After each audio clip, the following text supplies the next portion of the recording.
Bueno, amados hermanos, estamos aquí en otro episodio número 2. Y en este episodio nuevamente tenemos aquí a nuestro hermano Mario, ya lo conocemos. De igual manera, mi nombre es Cristian, nos presentamos en nuestro primer video.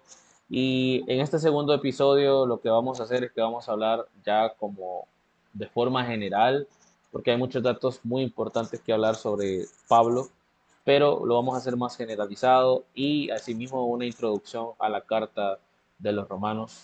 Y mi hermano, lo dejo con ustedes para que pueda comenzar.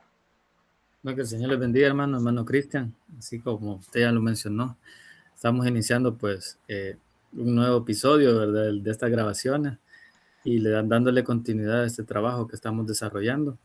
Hoy vamos a hablar un poco de la carta de los romanos y del personaje, ¿verdad? Que él escribió. Ya conocemos que es nuestro apóstol y hermano en el Señor, ¿verdad? Pablo. Así Correcto. que es uno de los que más ha elaborado, digamos, ¿verdad? En la escritura de las cartas. Esta es una carta muy, muy especial, muy hermosa. Y aunque ustedes no lo oyeron, pues, pero anteriormente nos hemos llevado un buen tiempo platicando de nuestro hermano Pablo, que es bien amplio el conocimiento que él tenía y todo el trabajo que él desarrolló, ¿verdad? Dentro de la obra ministerial. Sí, justamente, como bien lo dice el hermano, pues antes de grabar esta sesión, realmente estábamos compartiendo datos interesantes de Pablo, todavía adentrándonos más en el estudio del personaje como él. ¿Y esto con qué en fin? Pues entender más, ¿verdad? Como lo mencioné en el video anterior, si recordarán, que Pablo es uno de los mayores referentes y podríamos decir el mayor ejemplo a seguir carnalmente, aparte de nuestro Señor Jesucristo, de cómo someternos bajo la voluntad de Dios, cómo creer en el Evangelio y caminar dentro de él. Entonces, bien lo decía el hermano, esta carta pues, de los romanos fue escrita por Pablo acerca del año 57 después de Cristo. Él lo mencionó en un video anterior.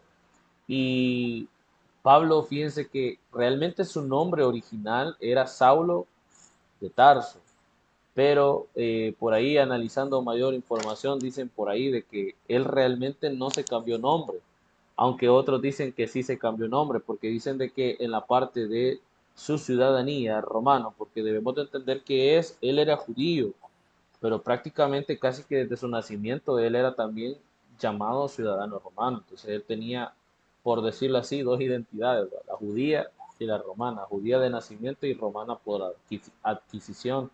Porque mi hermano me comentaba que él vaya a dar otro detalle aparte de esto, que se compraba la ciudadanía. Entonces él tiene un dato muy interesante que va a agregar en unos momentos. Entonces Pablo pues nació en la ciudad de Tarso, actualmente ahora como el país de Turquía.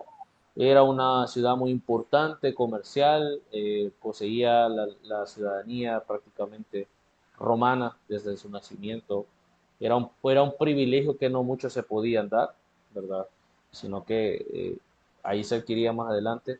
Y aparte de esto, cuando nosotros entendemos el nombre de Pablo, otros que dicen que sí se lo cambió para dar una mayor, ¿cómo se llamaría esta palabra? Prominencia en, dentro del Evangelio, para que fuera más reconocido, no para vanagloria de él, sino para que el mensaje de Dios llegara a más personas. Se cambió el nombre y unos dicen eso y otros dicen de que al cambiarse el nombre, su significado latín es el más pequeño de todos. Entonces él se hacía ver de que era el más pequeño por el hecho de por quién había sido llamado, que era por nuestro Señor Jesucristo. Sí, así es. Y Pablo en alguna ocasión, en una de sus cartas, dice, yo como el último de los apóstoles, ¿verdad? Como un abortivo, menciona él esa parte. Fui elegido por Jesús mismo, ¿verdad? Que es cuando ustedes se recuerdan que cuando él iba camino a Damasco, pues fue confrontado, ¿verdad? Por la luz que lo cega, ¿verdad? Por varios días. Y ninguno de los, sí, de apóstoles en ese tiempo quería ir a orar por él, sino Correcto. que porque le tenían tanto temor, porque él era el perseguidor de la iglesia. Pero cuando el Espíritu Santo les habla y le dice, tienes que ir a orar por él. Entonces ahí hay como esa situación, ven, que no quisieran irlo a hacer porque dicen, no, si él es el perseguidor de la iglesia. Entonces entran en esa confrontación. Entonces, Pablo originalmente, ¿verdad? Él se llamaba Saulo de Tarso. Así es como la iglesia lo conocía. Cuando oían Saulo de Tarso, pues se ponían bastante nerviosos, ¿verdad? Nerviosos, sí, todos corramos de aquí, decía.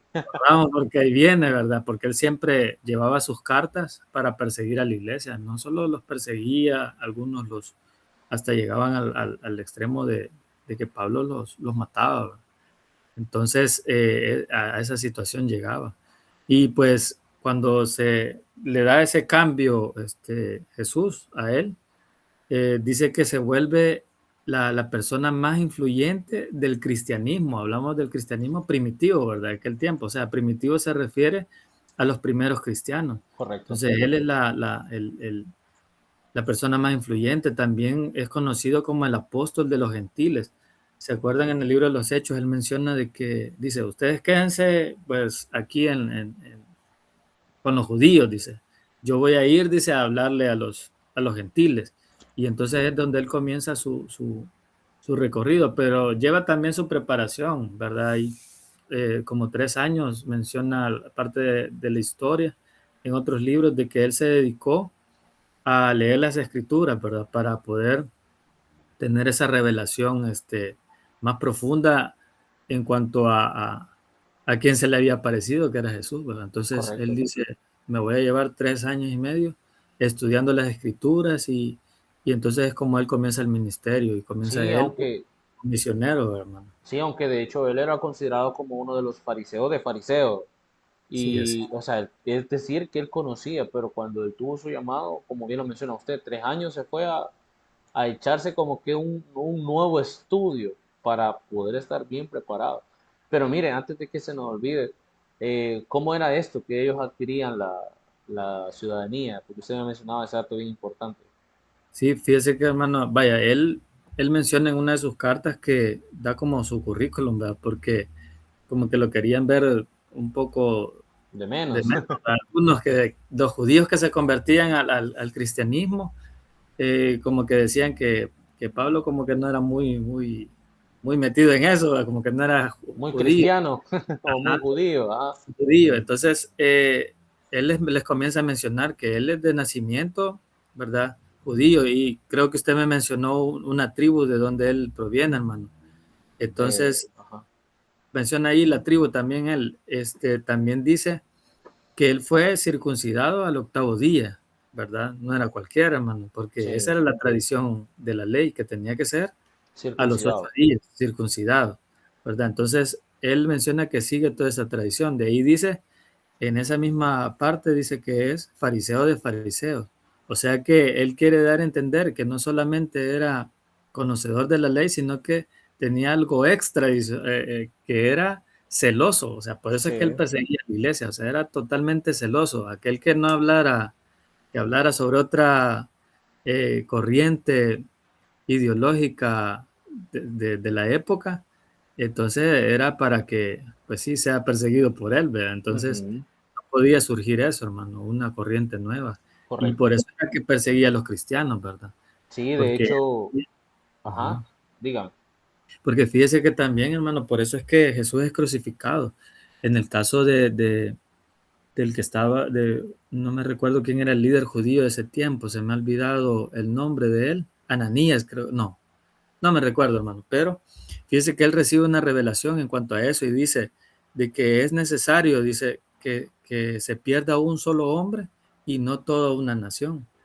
Pero ellos lo toman al contrario, o sea, de una forma errónea, porque era necesario de que Jesús fuese crucificado para que toda la nación se salvase, hermano, a través de Ujú, él.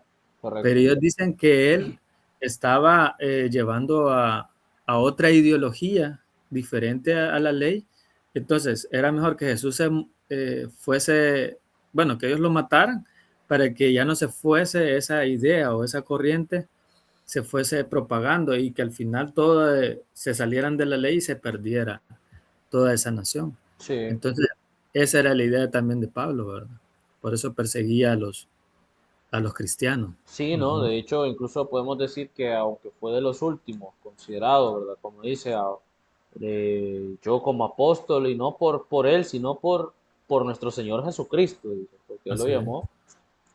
Podemos decir que fue el que más hizo en cuanto al Evangelio, fundó varias iglesias, escribió muchas cartas, incluso hasta personas, ¿verdad? Le hizo énfasis, les decía, mira, o sea, esfuércense, siempre apéguense a la sana doctrina, a las escrituras, no se olviden de Dios. Y creo yo que eso es bien importante porque podemos ver que a pesar de que Pablo sufrió muchas cosas en la vida, siempre siguió firme en la fe, creyó en nuestro Señor Jesucristo hasta lo último. Sí, hermano. Y eso, o sea, creo yo que es lo único que puedo aportar sobre Pablo porque hay muchos datos interesantes que creo yo que cuando estudien la carta lo van a ir encontrando poco a poco, mi hermano. Sí, así es. Y ahí también menciona, hermano, que por causa del evangelio él es apedreado y menciona varias veces apedreado, azotado, dice Ah, sí, varias es veces cierto. también por causa del evangelio.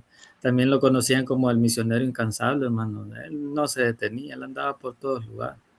El autor que es de 13 a 14 epístolas, el oficio que ya sabíamos, ¿verdad? Que es, trabajaba haciendo tiendas de campaña. De él decían, para no ser carga de los hermanos. ¿Verdad? Había iglesias que siempre lo apoyaban, hermano, porque Ajá. estaba de moda esa parte de que había alguien que sostenía a la persona para que pudiera dedicarse al no sé si le llamaban padrinato o algo así, creo que Sí, ese era el podría nombre. ser la palabra correcta.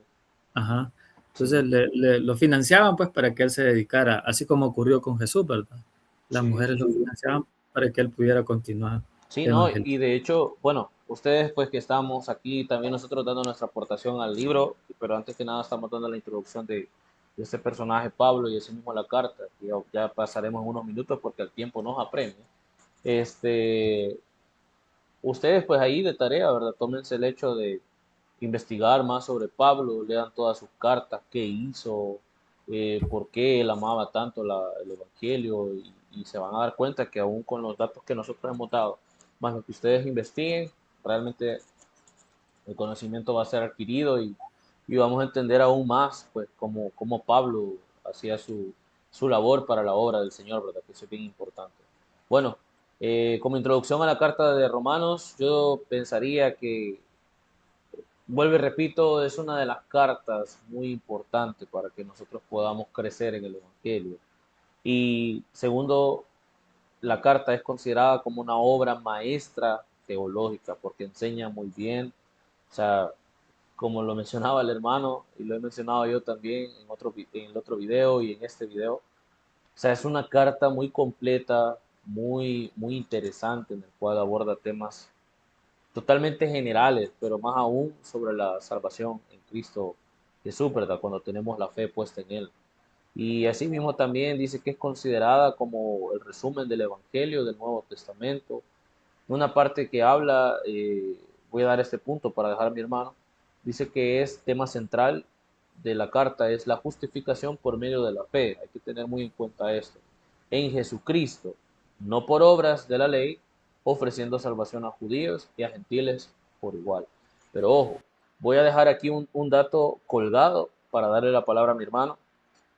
Ojo, no se me vayan a confundir, más adelante lo abordamos, con la fe de Santiago, porque la fe de Santiago habla y dice, la fe necesita tener obras, porque le dice, si no, muéstrame tu fe sin obras, y así sucesivamente. Entonces, muchos confunden esto que como que Santiago y Pablo se atacaban, ¿no?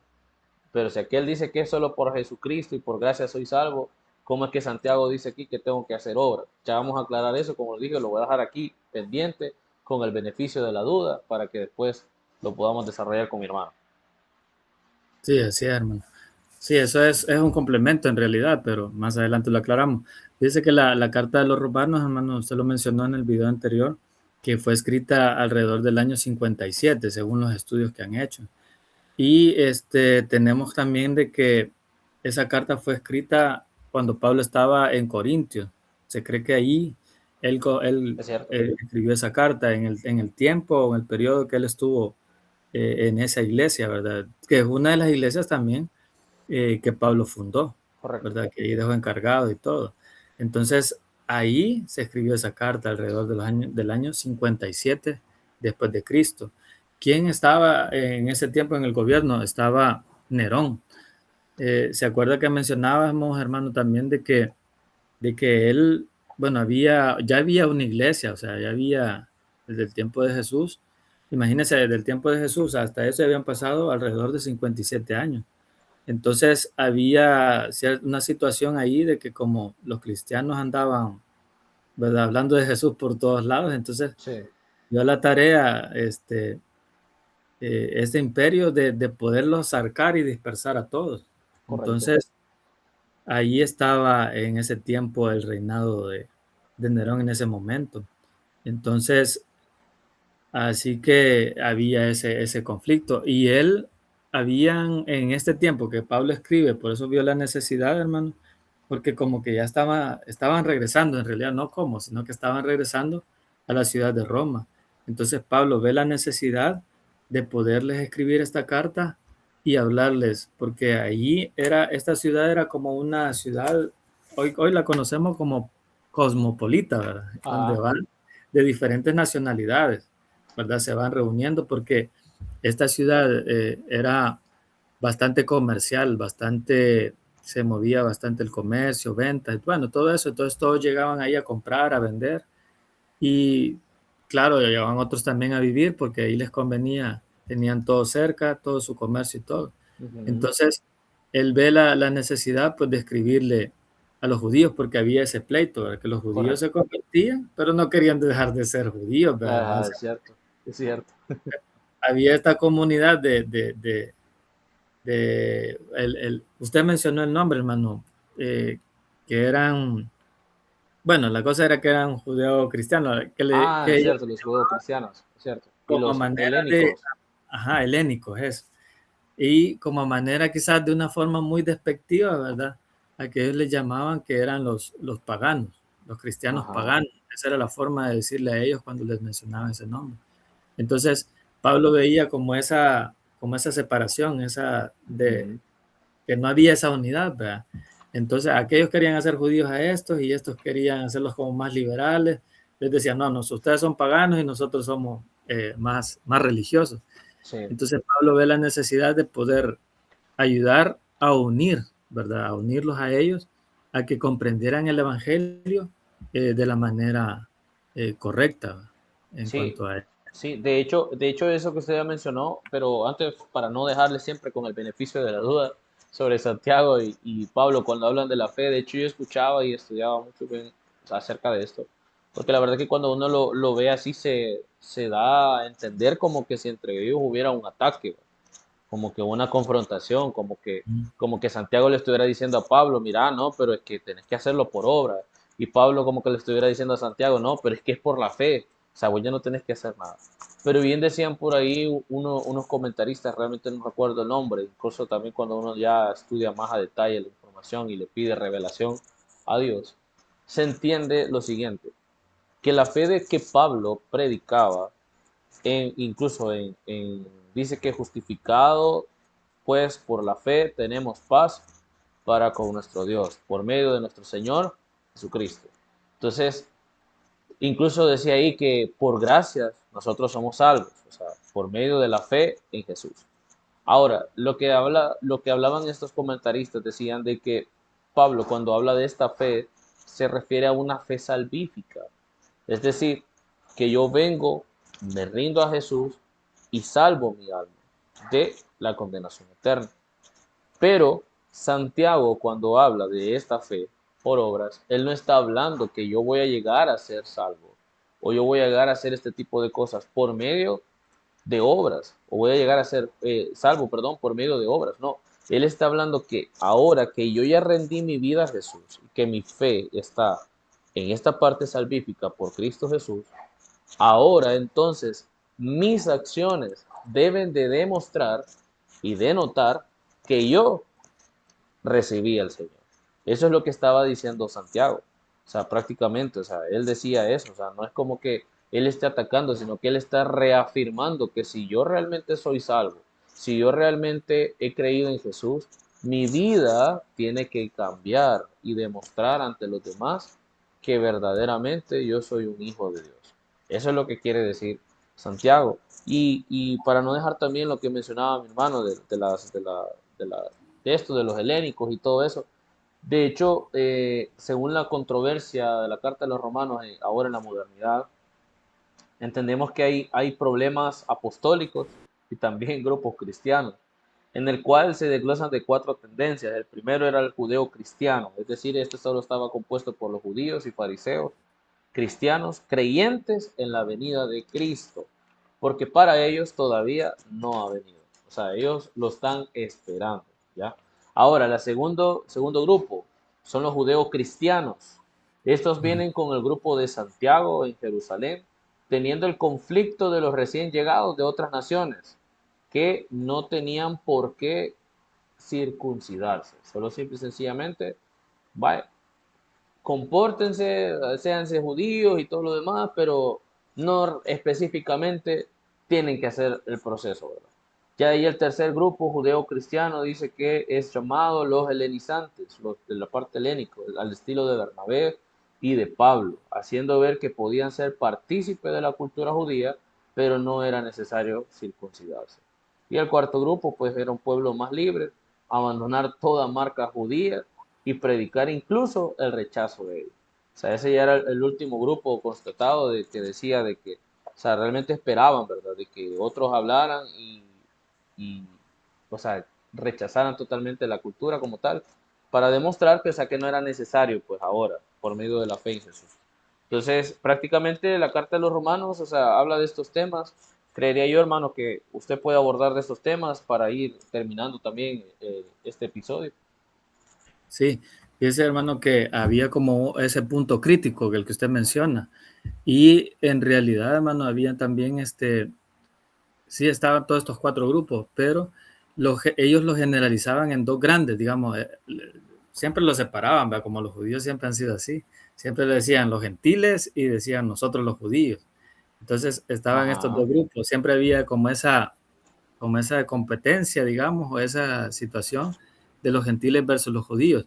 Y fíjese correcto. que hay una parte que yo extraje que es bien, bien, bien interesante, se lo voy a leer tal cual lo tengo yo acá. Y dice, gentiles, este es el punto más crítico para entender la carta, es gentiles versus judíos. Mientras los judíos estuvieron expulsados, la iglesia en Roma se volvió mayormente gentil, no judíos. Al regresar los cristianos judíos, surgieron roces. ¿Debían los gentiles seguir las leyes de Moisés? Hace la pregunta. ¿Quién tenía prioridad en el plan de Dios? Y sigue diciendo otra parte, el legalismo versus la gracia. Aquí entra el legalismo y la gracia, ¿verdad? Que es la ley y ya la nueva, digamos, la gracia en Jesús. Muchos cristianos de origen judío insistían en la circuncisión y las leyes dietéticas, dice aquí, mientras que los gentiles se sentían libres de esas cargas. O sea que los gentiles, y fíjese que esto es bien importante porque hay una parte donde se ponen como de acuerdo, hay como una reunión entre todos los apóstoles y dicen, no es necesario, dice, porque nosotros tenemos nuestras leyes y todo eso y ya no es necesario, dice, a los gentiles que se convierten, ponerles más cargas, ¿verdad? Que las que ya tienen. Entonces, ya no era necesario Sí, sí, ponerle esas cargas pues sí, de circuncidarse, cumplir la ley correcto. y a eso adicional otras cosas, ¿verdad? Y dice el propósito, ¿cuál era el propósito de Pablo con esta carta? Pablo escribe para unificar a estos dos grupos, o sea, los gentiles y los judíos. Ujú. Les explica que tanto judíos como gentiles son pecadores y que ambos se salvan de la misma manera, por fe en Jesucristo, no por cumplir las leyes. Y fíjese, Ok, hermano, que hay una parte que se me estaba escapando y qué bueno que me acabo de acordar, porque les dice, ustedes les dice a los judíos en esta misma carta, y que más adelante lo vamos a ver, ustedes les dice, son más pecadores todavía que los gentiles, porque es ustedes cierto. teniendo la ley, ¿verdad? Mm, Teniendo la ley, no la cumplieron. Y en cambio sí, ellos no tienen nada, o sea, no sabían, estaban como ignorantes correcto. acerca de Dios, Sí, ¿verdad? no, eso es bien interesante. Y bueno, para ver la estructura del libro así rápidamente, para ir terminando y luego tocamos solamente la importancia de la carta. La primera es la necesidad de salvación, eso lo vemos en el capítulo 1 al 3. Segundo, justificación por la fe, capítulo del 3 al 5. La santificación, lo vemos desde el 6 al 8. La soberanía de Dios, la vemos del 9 al 11. Y evidentemente no podemos solamente tener conocimiento si no lo ponemos en la práctica, que es la aplicación a la práctica, del capítulo 12 al versículo 16. Y yo escribí únicamente la importancia de la carta como tal de Romanos de la siguiente manera, y eso es todo de mi parte. Dice que la carta de los Romanos rompe la barrera entre judíos y gentiles, estableciendo que la justicia es de Dios, se recibe únicamente por la fe, siendo un pilar fundamental del cristianismo. Además, la epístola destaca que la salvación es para todos y transforma la vida del creyente por medio de la fe de nuestro Señor Jesucristo. Esa es mi parte sobre la introducción a la carta de los Romanos, y mi hermano lo dejo ahí con las últimas palabras. Sí, hermano, solamente completar, digamos, la idea que usted trae, con que la certeza de que Cristo es el único Salvador y que Dios desea salvar a toda la humanidad, rompiendo las barreras que ya están, ¿verdad? Correcto. Entonces, ese es prácticamente como la idea, ¿verdad? La tesis que Pablo expone en esta carta. Entonces, eso sería prácticamente, ¿no? Ok, perfecto. Bueno, muy interesante. Esperamos que pues este segundo episodio sea de mucho aportación para el estudio de la Carta de los Romanos. Ya en el video número 3 que tengamos, ahí sí, ya entramos en materia como tal del desarrollo del libro. El libro está compuesto por 4 secciones grandes en las cuales vamos a desglosar cada una de ellas de forma breve, ¿verdad? Claro, porque tienen varias páginas y por lo tanto no podemos sobreextendernos en el tiempo. Entonces, en el tercer video que hagamos, vamos a ya hablar de la primera sección de la Carta de los Romanos, de acuerdo al libro que tiene Charles Perrat. Bueno, de mi parte, esto ha sido todo. Hermano, un gusto. Los hermanos también, bendiciones. Lo dejo ahí para que se despide. Bendiciones, hermanos. Así estamos. Nos vamos a volver a ver en otro video. Señor les bendiga. Perfecto. Y nos despedimos de esta forma. Hermanos, bendiciones. Adiós.